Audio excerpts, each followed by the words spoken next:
Gratitude greetings. Welcome to the Masters of Transformation with Geetika and Sunny. Today's guest is super special. Meenakshi Gautam, a real master of her field.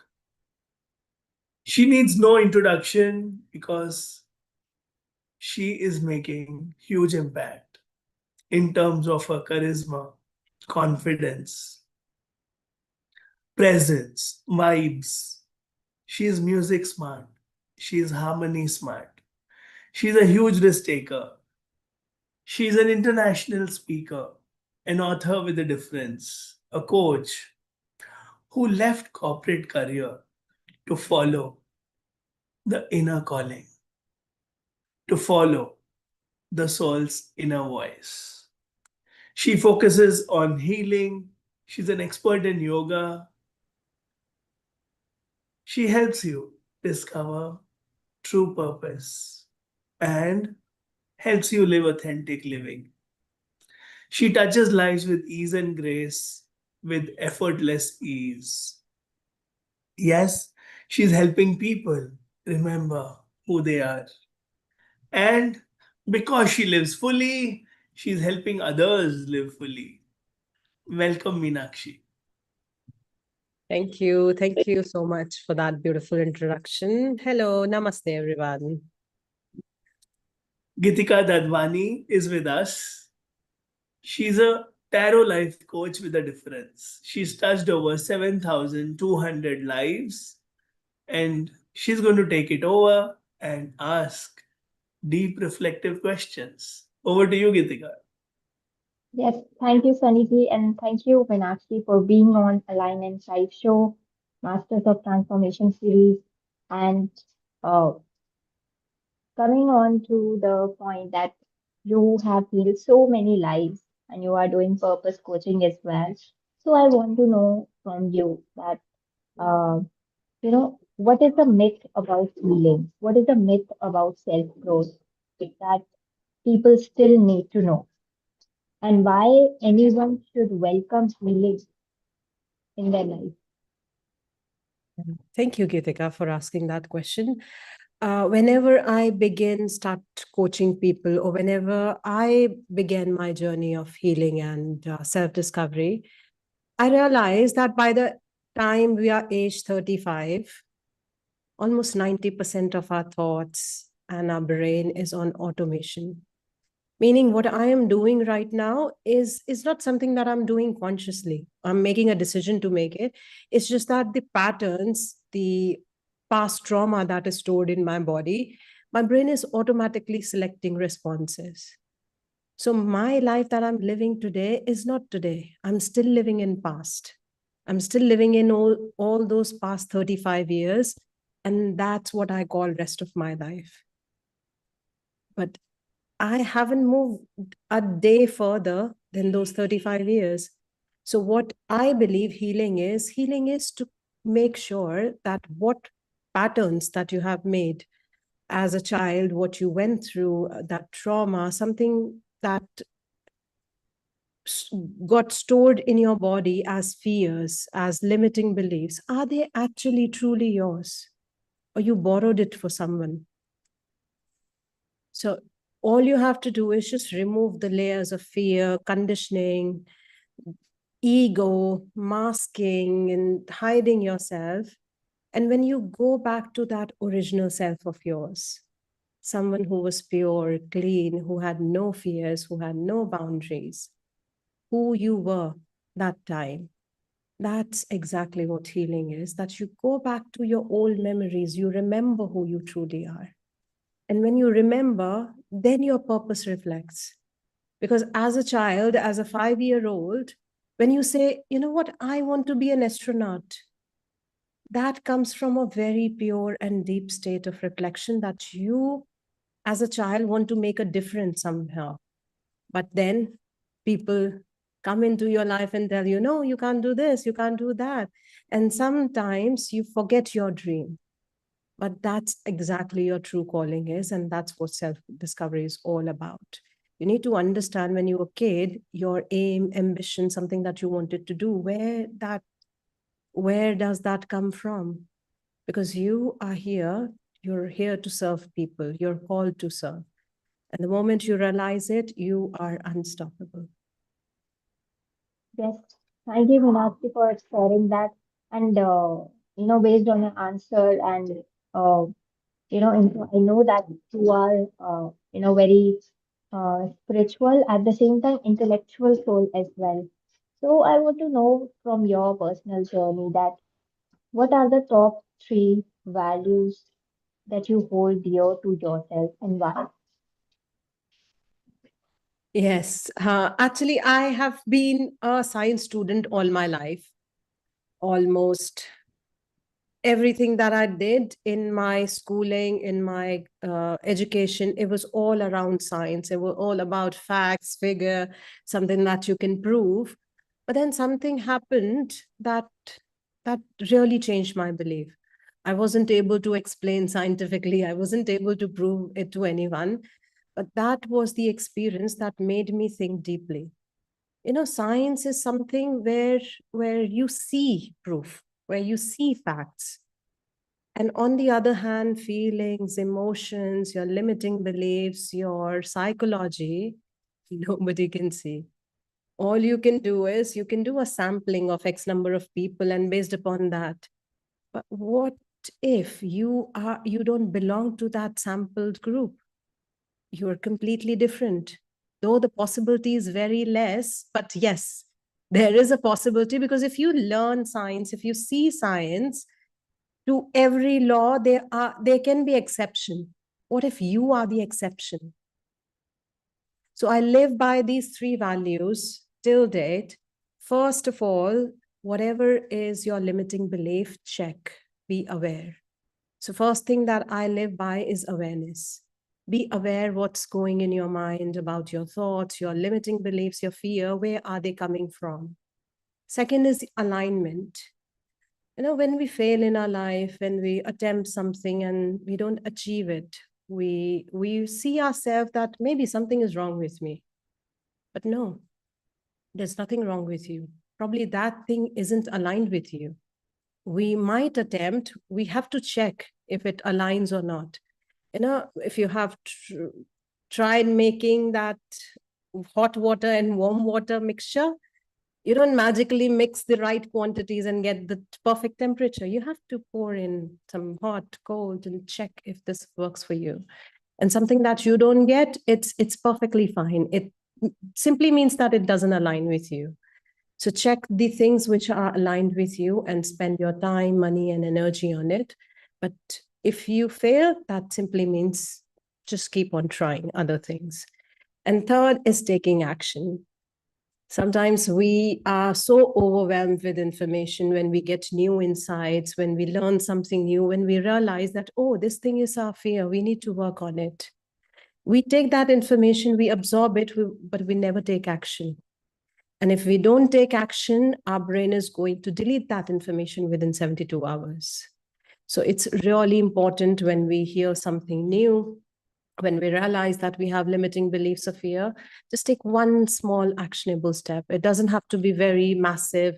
It doesn't have to be very high intensity, very small, something that can create a very small dent in your patterns and shake your inner beliefs and makes you think that, yes, new beliefs can be created, but taking action is important. So just three things that I live by is awareness, alignment, and taking aligned actions. Yes, super powerful formula.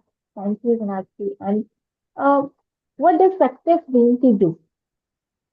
Well, thank you so much. I'm glad that you asked that question, because I asked myself same question about 2 3 years back when I was in corporate.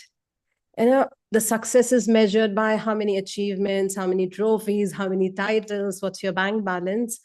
But for me, success is how happy you feel in each and every moment. No matter if it's tough time, it's hard time, you have balance in your account, if you have no balance, if you have a lot of problems, if you don't have any problems, how happy you feel in that moment. So for me, the measure of happiness that you feel in each and every moment is the measure of success. And you know what? If you live your life by social proof, the chances of success is 50-50. Either you will get that car or that promotion or that degree, or you won't. But if you are still happy, whether or not you get it or not, you are 100% successful each and every day, each and every moment. So for me, the measure of happiness that you feel in every second of your life is successful. Yes, thank you, Meenakshi, for sharing that very beautiful perspective. And I'll now pass on to Sunny for more interesting and wiser questions. Yeah, thank you, Geetika. अच्छा, ये वैसे visor होते नहीं है, हम मस्ती करते हैं. मैं तो सिंपल से सवाल इंटेलिजेंट क्वेश्चन तो गीतिका पूछती है, wiser question. What is the secret of your smile, Meenakshi? इसको मैंने सीधे सुना दिया. My toothpaste. कौन सा है? एडवर्टाइजमेंट कर दो उसकी. They did not pay me to advertise, so. अच्छा, वैसे खुश कैसे रहते हो आप ऐसे? I think when I realize that I am being taken care of, the entire universe is taking care of me, because you see, apart from human, every other living being, they don't go to job. They're animals, they're cats, dogs, they're stray dogs. Everyone is taken care of. They do get food, they do survive. But it's only human we fear that what if I'm not earning? What if I'm not learning? If I'm not growing? If I don't have a degree? What's going to happen to me? And there was a realization in my life, if everyone is taken care of, I am also part of universe. If I am in human body, that doesn't make a difference. I'm a spiritual being and I belong to this universe. I'll be taken care of. And it happened. I quit my job without that paycheck security. I realized that, you know what, I might have financial consequences. I might not have food to eat, but everything was taken care of. And that makes me smile each and every day when I know that I'll be taken care of, whatever it is. इतना बढ़िया जवाब तो मैंने आज तक 700 interview में नहीं सुना. Very good. Your 3 happiest moments, Meenakshi. 3 happiest. I think I have more than 3, but yes, if I have to rate top 3. चलो एक बोनस और दे देना, 4 बताना. नहीं, 3 ही बताएंगे, ना कम ना ज्यादा. First one I would say is quitting my corporate job, not because the job wasn't good, but it wasn't aligned with me. Each day I was at work, I was in internal conflict between my head and heart. I wanted to do something more meaningful in life, change people's life, because when I was at job, I stopped watching TV. I stopped interacting with real people, but then I was forced to do that. If you remember COVID lockdown, there was no work and I got a lot of time to contemplate. All I was seeing is wars, poverty, people struggling with their health, and everyone else around me was okay with it. They were like, yeah, it happens. And I was not okay with it. And when I had to go back to work, that really, I had that cognitive dissonance where my head was saying that, you know what, I have to go to work, I have to follow deadlines and KPIs and all this. And my heart was like, do I matter? Am I doing my bit? Am I serving people? So the very first day I quit my job, I knew that I don't know what does the future look like from here, but at least my head and heart was in sync that thank you for setting us free from this conflict. And the second was when I found my coach, Kaylee Chu, because before that, I think most of my life I've struggled to speak up, to express, to talk. And that was one of the biggest reasons that I've struggled in corporate, because if you are someone who endures everything, it's more likely that people are going to suppress you. Or if you are someone in a relationship who bears with everything, it's more likely that you are going to get even more trauma dumped on you. So that was the first time when I realized that I can speak up, not just for myself, I can give courage to others to speak up as well. And especially for women, because you are taught to behave in certain manner. You have to be agreeable, you have to be nice and sweet, and you have to say yes to more things. You have to take a hell load of responsibility to look like a good woman.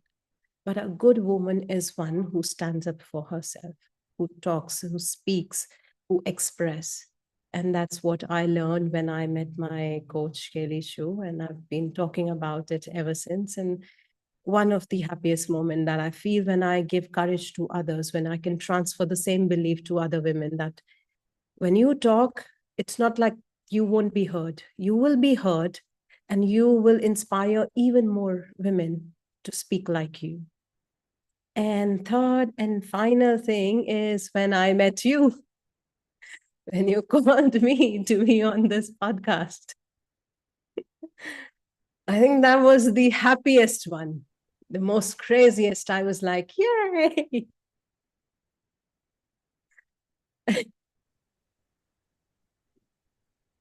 मैं बड़ा अच्छा feel कर रहा हूँ. हाँ. नहीं तो बाकी इंटरव्यूज में मैं खुद ही बोल देता हूँ. मेरे मिलने के अलावा आपकी कौन से हैप्पीएस्ट मोमेंट्स है? Happiest great. अभी तक यही रहेगा. If I have to like, मैंने सीक्वेंस ऐसे बोला because I wanted to make sure कि ये बहुत स्पेशल हो. It was the most happiest one. Yes. Thank you, Meenakshi. We are blessed to just feel your spiritual vibes and energy, which you are in, which you stay in, which you're born with. So let's play one word answers now. Life in one word. Magic. Love in one word.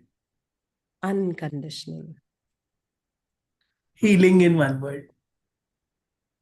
Remembering. Your mom in one word. Because she loves you the most. Yeah. So my mom, I can't have one word for her, but definitely an angel. What is one thing you learned from her? One thing that I learned from her is being yourself. Children in one word. Children are blessings. Coaching in one word. Coaching is like, it's like light in darkness. Meenakshi in one word. Warrior. लड़ाई तो कर ही लेती है. Yes, you are courageous and you're a warrior and you're a smiling warrior, a loving warrior too. Yeah. Thank you so much, Meenakshi, for coming here, being here, inspiring us all. And we wish you all the best in all your noble future selfless endeavors. And thank you so much, YouTube family. Join Align and Thrive with Geetika and Sunny. Thank you, Meenakshi, once again. Thank you. It was a pleasure to be here.